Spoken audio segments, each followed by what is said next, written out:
Eto na. Eto na, Kim Chiu at Paula Abilino sunod sa yapak ni na Coco Martin at Julia Montes.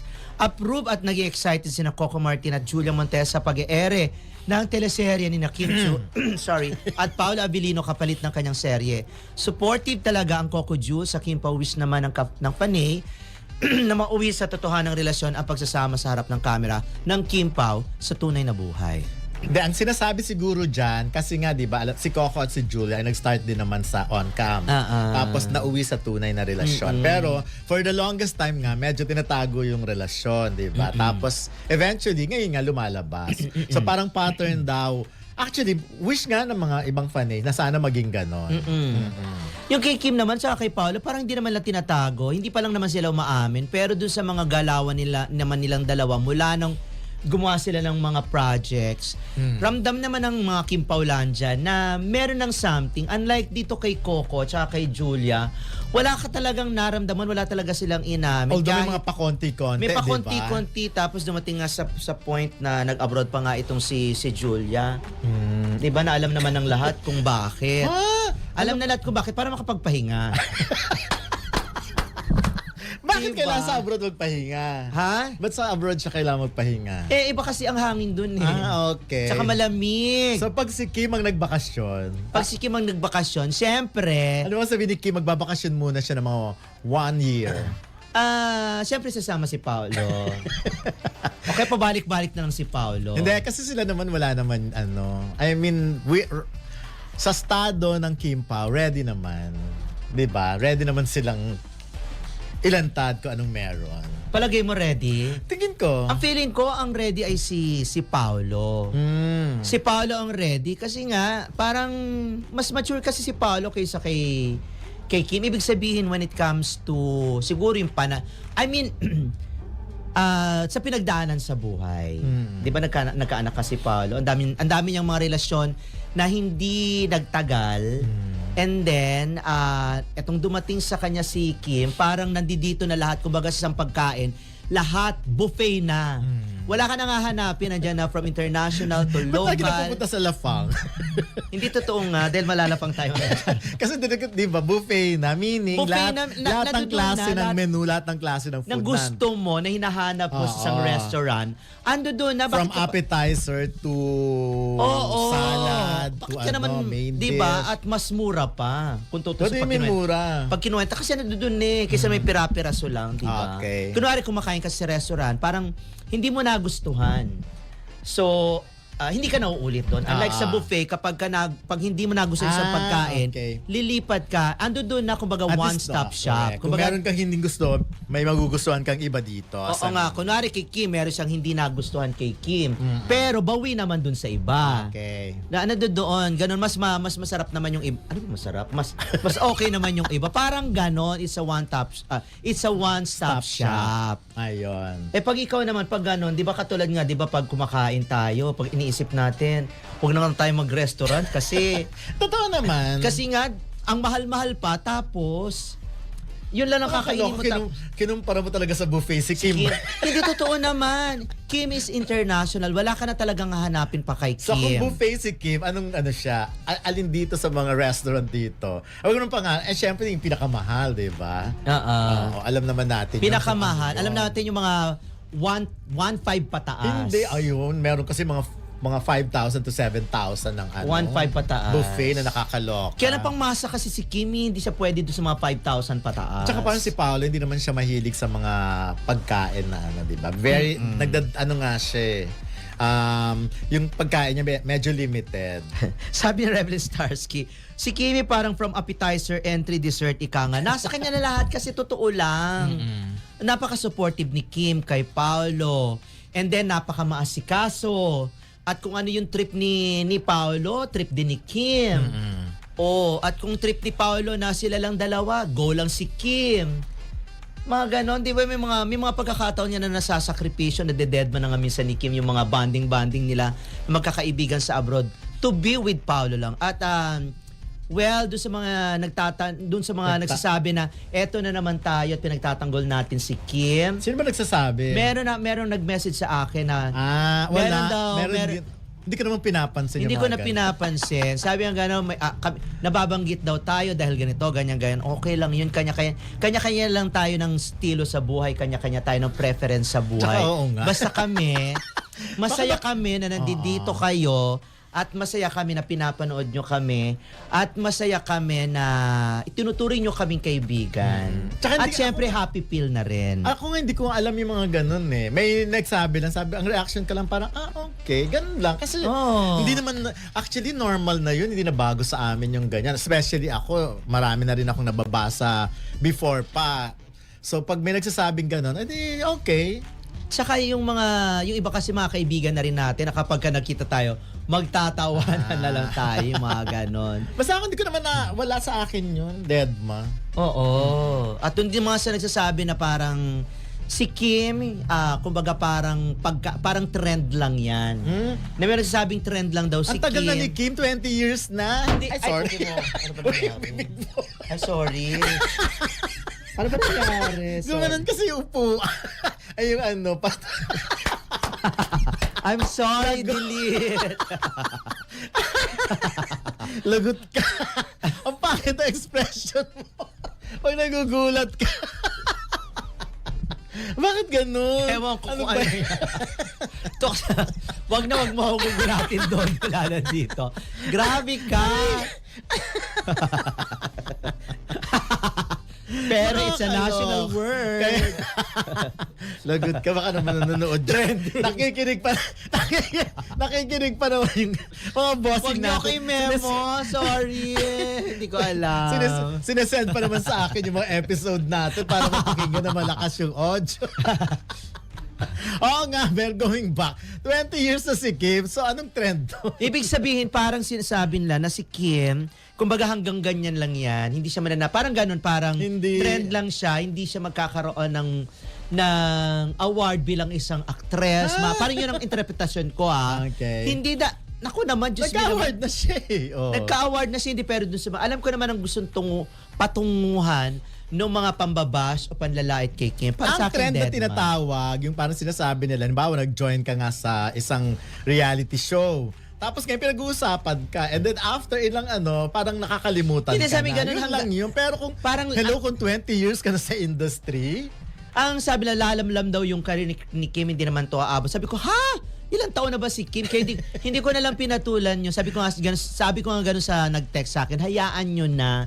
Kasi yung mga yan, the more na nakikita nilang umaangat si Kim at yung kanilang tandem, the more na nanggigigil yung mga yan. Kasi meron nga silang gustong iangat ng mga artista nila na hindi nila magawa-gawa o mga sinusuportahan nila nang hindi nila magawa-gawa kasi nga hindi nila kayang habulin kung ano man yung narating ni Kim. Hindi namin pinagtatanggol si Kim dahil hindi yung sinabi kasi hindi naman kami nakikita ni Kim. Correct. Si Dondon, Kaya diba, ako ganon? minsan lang pag may press con lang sila. Actually hindi pa nga face to face yung mga kasi hindi naman ako yung tipong sisiksik talaga para doon. Kasi parang feeling ko Kaya hindi ka nga.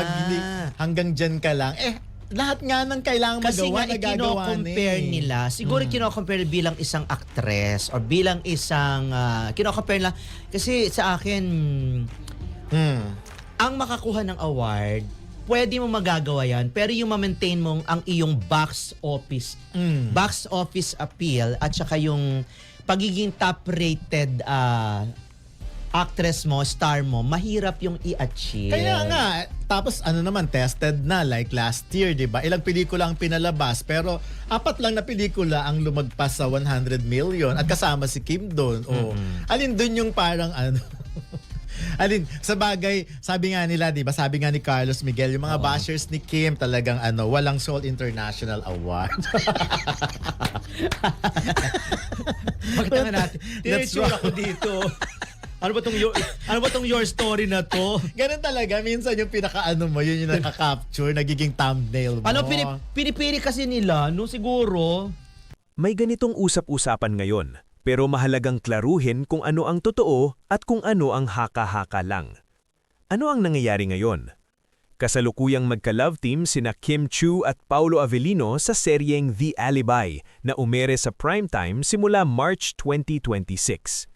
Suportado pa sila mismo ni na Coco Martin at Julia Montes na matagal ng real-life couple matapos magsimula bilang love team. Bakit nasabing susunod sa yapak?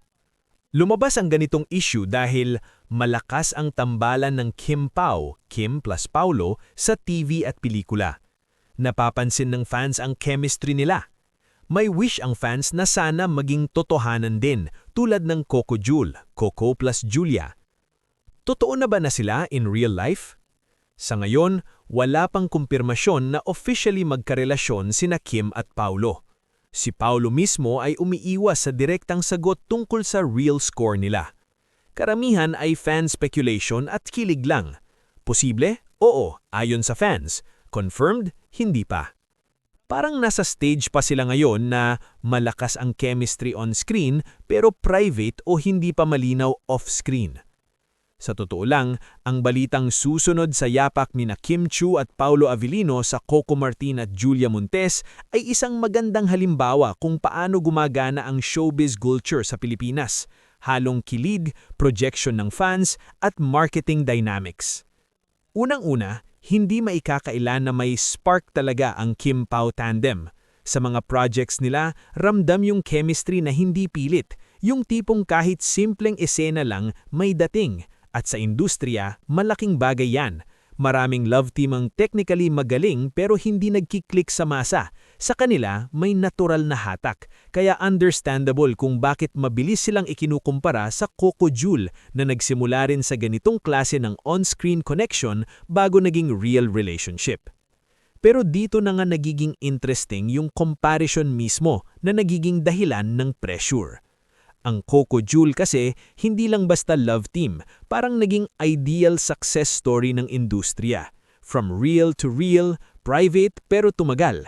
Kaya kapag may bagong tambalan na may chemistry, automatic hinahanapan ng parehong trajectory. Sa kaso ni na Kim at Paulo, parang ang narrative ay hindi lang magaling silang magpartner, kundi sana sila na rin in real life. At doon pumapasok ang linya pagitan ng reality at expectation. Kung tutuusin, medyo delikado rin itong ganitong framing. Bakit? Kasi nililimitahan nito ang identity ng dalawang artista bilang individuals. Parang ang success ng tambalan ay nakadepende sa pagiging totoo nilang magpartner. Nagkakaroon ng pressure na i-confirm o i-deny ang isang bagay na baka hindi pa naman nila pinipiling gawing public. Sa side naman ng fans, hindi rin sila masisisi. Malakas talaga ang kultura ng love team sa Pilipinas. Kapag may chemistry, natural na gustong ituloy ang kwento beyond the screen. Parang extension ng pinapanood. Gusto nilang maging totoo yung kilig. At sa social media era, mas mabilis kumalat ang ganitong sentiment hanggang sa magmukhang balita na siya kahit speculation pa lang. Ang interesting pa kay Paulo Avellino, kilala siya bilang medyo private at reserved pagdating sa personal life. Samantalang si Kim Chiu naman ay very open at relatable sa publiko. Yung contrast na yun nga ang isa sa nagpapaganda sa dynamic nila, pero at the same time, maaaring yun din ang dahilan kung bakit hindi agad malinaw kung may real score ba o wala. Kung susumahin, ang balitang ito ay mas nagsasabi ng kung gaano ka-invested ang publiko sa kanila, kung gaano kalakas ang chemistry nila as performers, at kung paano gumagana ang fan culture sa pagbuo ng real-to-real narratives. Hindi pa sila next Coco Jul ngayon at hindi rin nila kailangang maging ganon para masabing successful sila. Sa totoo lang, mas healthy kung hayaan muna silang umusad organically kung saan man patungo, on-screen man o off-screen. Sa huli, ang tanong ay hindi lang kung magiging sila ba, kundi kailangan ba talaga nilang maging sila para ma-appreciate ang tambalan nila? Dahil kung malakas na sila ngayon pa lang, baka sapat na muna yon at mas magiging meaningful kung anuman ang mangyari, kusa itong mangyari, hindi dahil sa pressure ng susunod sa yapak. May ilang dagdag na anggulo na pwedeng tignan sa balitang ito, hindi lang bilang simpleng may chemistry sila, kundi bilang bahagi ng mas malaking galaw ng showbiz. Strategic pairing din ito ng network. Hindi lang basta aksidente na pinagtambal sina Kim Chiu at Paulo Avellino.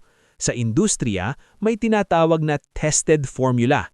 isang established actress na may loyal fanbase, Kim, isang versatile at critically respected actor, Paolo.